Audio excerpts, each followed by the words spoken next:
And all the best for you and for the years to come, and for good cooperation and steady health. Welcome once again to the 31st UDCG meeting. Mark, thank you very much for your hospitality again, your constant support, and for the reception at NATO headquarters. We continue to see a Russia with no discernible intention of bringing this war to an end. Even if Russia has gained some territory, it has paid dearly with enormous losses. An estimated 300,000 Russian casualties since the start of the year is a horrible price for this inhumane and illegal war of aggression. At the same time, we are seeing the brave Ukrainian defenders noticeably delay movements along the front lines. Moscow tries to mask its failures by terrorizing Ukrainian cities with massive air raids and provoking NATO with airspace violations. My friends, we should not allow ourselves to be sidetracked, and we must maintain a clear perspective. Current developments on the battlefield in Ukraine must strengthen, and we must maintain a clear perspective. Current developments on the battlefield must strengthen our resolve to continue our support for Ukraine. These developments show that Ukraine is successfully defending itself. They show that our support is making a difference. Two factors are important for the continued success of our support. Firstly, we must continue to act in a coordinated, unified, and systematic way. Second, we must develop innovative ideas and creative approaches to meet the challenges. Dennis, my friends, you can count on Germany. We will continue and expand our support for Ukraine. With new contracts, Germany will provide additional support amounting to over 2 billion euros. This will include a PURL package to totaling $500 million US. The package addresses a number of urgent requirements of Ukraine. It provides air defense systems, Patriot interceptors, radar systems, and precision-guided artillery, rockets, and ammunition. Thanks to Pete and our teams for engaging in intense talk to get this done. Transparency to our taxpayers, which includes fair pricing, remains key to our success. Thank you for doing everything you could do. We will continue to strengthen Ukraine's air defense with new contracts on the delivery of another 2 IRIS-T air defense systems, including a large number of guided missiles as well as shoulder-fired air defense missiles. We will supply high-end anti-tank weapons, communication devices, and modern handheld weapons. We will also launch a comprehensive project to modernize weapon systems already delivered to Ukraine and to extend their service lives. This ensures that the weapon systems we supply are adapted to changing battlefield realities and can continue to be used reliably and effectively by Ukraine's armed forces.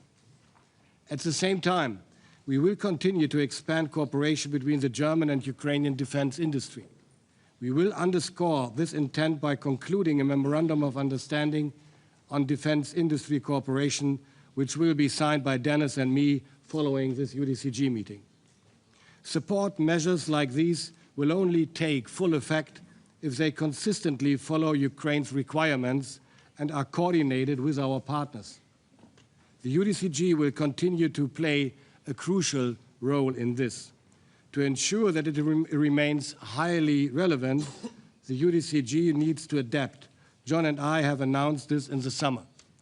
Over the past weeks, we have been working with Dennis and Mark to determine how to align the UDCG and its support architecture. The following is important to us: to strictly align our actions with Ukraine's needs, to have lean and efficient coordination processes, to combine urgent support to Ukraine's armed forces with long-term capability building, and to achieve greater coherence with NATO and its support measures. With these guiding principles, we ensure that Ukraine will receive the support that it needs to regain its freedom and peace and to maintain it in the long term for Ukraine and for Europe. Thank you, and Slava Ukraini. Thank you, Boris. Thank you all for being here. We meet today as 50 nations in support of Ukraine. Thank you all for being here. We meet today as 50 nations committed to stand by and to support Ukraine. We meet today on what is day 1,329 of President Putin's brutal invasion of Ukraine, a war he thought he would win within a week. But we meet also today in a week which has seen a breakthrough peace plan signed in another terrible war, reminding us that even in the toughest times, that peace is possible.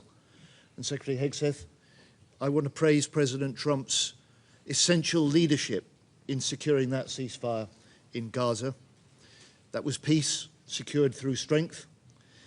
And today, as we shift our focus back to the war in Ukraine, your presence here reminds us of President Trump's commitment also to secure peace in Ukraine. But until peace comes, Ukrainians, military and civilians alike, continue to fight with huge courage. Our determination must match their defiance. Our support must match Putin's escalation. And our role as members of this UDCG is to guarantee Ukraine's strength. In the 8 months since Boris and I jointly took over the leadership of this UDCG, this group has successfully secured pledges worth over £50 billion for military aid capabilities to Ukraine. And from today, as Boris has said, we can announce that the UDCG, that Ukraine and NATO will work even more closely together to respond to the challenge that Denis issued to us. Ukraine's request to better track, better coordinate, better deliver the support the Ukrainian warfighters need. And thank you, Mark, for your support for this initiative. But as we step up further, we must all deliver faster. This year, the UK is spending the highest ever level on military aid to Ukraine. And I can confirm that in the last 6 months alone, we've delivered over 85,000 drones into Ukraine. We've also signed a new industrial partnership with Ukraine, and that will see us rapidly develop new, improved interceptor drones, which we'll mass produce and then supply back into Ukraine in the thousands. And working with allies from Europe and beyond, the UK is also looking hard at how we support Ukraine through the important new PURL mechanism. Finally, friends, this war was never about the fate of just one nation. President Putin's aggression is not confined to Ukraine. Drone incursions into Poland, violations of Estonia's airspace, election interference in Moldova. A secure Europe needs a strong Ukraine, and security for all our nations starts in Ukraine. So let's today reaffirm our purpose and our priorities. Support the fight today, secure the peace tomorrow, and stand ready to step up still further. Thank you all for attending this afternoon. With that, can I, on behalf of you all, welcome Denis to his first in-person UDCG meeting. Thank you.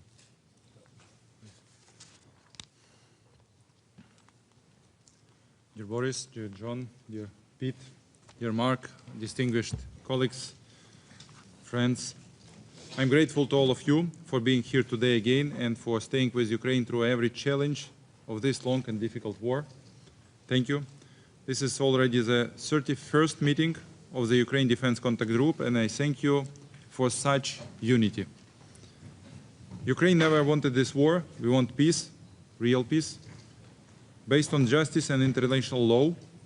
We appreciate all efforts or personal efforts of President Trump to bring Russia to the peace negotiations, but Russia still believes it can gain more influence with bombs. Every night our cities are under attack. That's why we need truly strong global pressure in response to Russia's choice to keep the war going. This brings me to key priorities for 2025 and 2026. Let me focus on the three main pillars: PURL, Ukrainian-made drones and missiles, as well as extended-range artillery ammunition. And there is one very important issue: long-range missiles, which our partners have. The name of these missiles everyone knows, absolutely widely known. We ask about this too, to increase pressure on Russia economically and through the destroying their military infrastructure. First and foremost, the PURL initiative. Some of you are already part of it. Thank you for this. It is important that others join too. PURL for 2025 must be fully implemented. We count on your continued coordination and financing to ensure timely deliveries. Funding needs under the PURL next year will reach $12 to $20 billion. If needed, we are ready to discuss coordination of this project. The next priority is Ukrainian-made drones and missiles. We needed more FPV, ISR, and other drones to hold the front line. We continue to emphasize an urgent funding needs of $4 billion. In 2026, we will be able to build up to 10 million drones if partners commit the necessary funding. These are cost-efficient, fast, and combat-proven solutions. At the same time, our deep strike drones and missiles help us respond asymmetrically to Russian strikes. And again, I will repeat, we also need to combine our deep strike drones with deep strike missiles from our partners, and I argue about this, and we ask for this type of support. According to our data, the enemy Gaza line deficit now is up to 20% of their needs. There are significant effects from our weapons.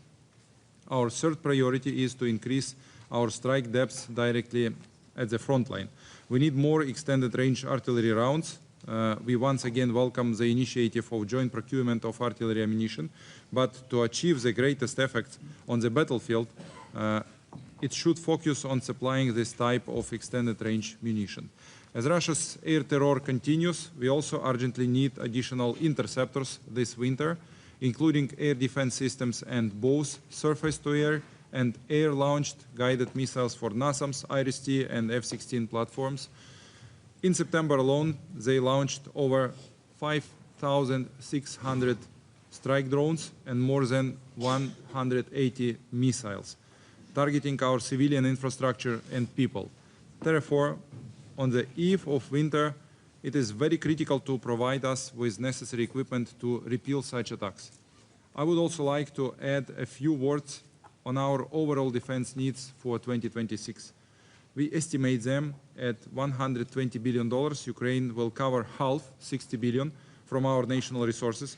We are asking partners to join us in covering the other half.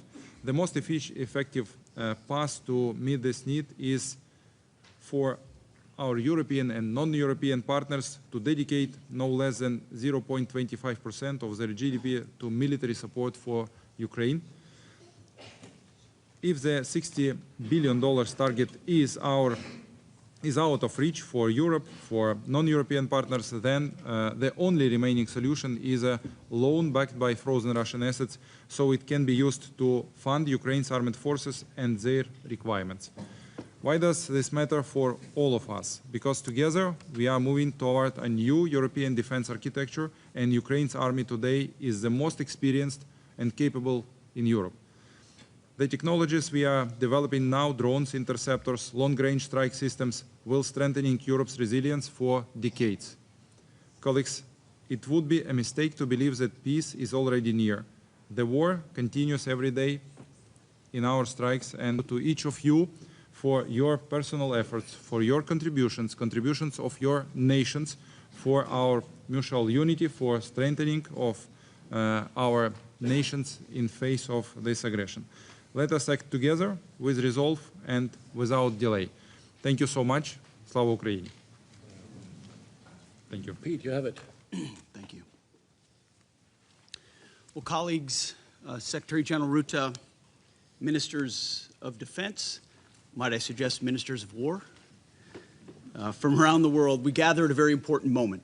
Over the past few months, European investment in defense for Ukraine has increased significantly. Now, of course, the United States will do our part, but Europeans must continue to take primary responsibility for the conventional defense of the continent. Now, as we have before, we're going to continue to constructively